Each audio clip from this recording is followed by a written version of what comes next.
আগের দিন আমরা তালশাঁস খেয়েছি, আর সেটা দেখে এই যে দু ভাইয়ের তালশাঁস খেতে ইচ্ছে গেছে, বলছে আমাদেরকেও ওই একা একা তো খেলে হবে না।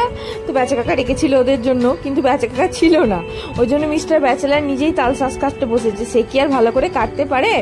আর এদিকে আমরা আগের দিন ওই একটুখানি মানে ফ্রিজে বরফ করেছিলাম, সেই বরফটা দিয়ে ওই মালাই বরফ খাবো বলে, কিন্তু মালাই বরফের বরফ ঘোরানোর কিছু পাইনি, ওই জন্য প্লাস্টিকের মধ্যে বরফ ঢুকিয়ে নোড়ায় করে ফাটাচ্ছিলাম।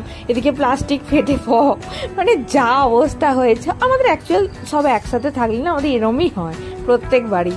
তো তারপরে একটুখানি চিনিটাকে ভালো করে মিক্সিতে গুঁড়িয়ে নিয়ে ওটা মিশিয়েছি, তারপরে একটু বিট নুন, আর তারপরে পাতিলেবু, এই সমস্তগুলোকে ভালো করে মিশিয়ে নিয়েছি। এবার ভাগ করার বেলায় দেবে না, ছানাটা নিজে নিজে ভাগ করবে, আর ওই যে নিজে বেশি নিচ্ছে, বাকিদের সবাইকে কম দিয়েছে।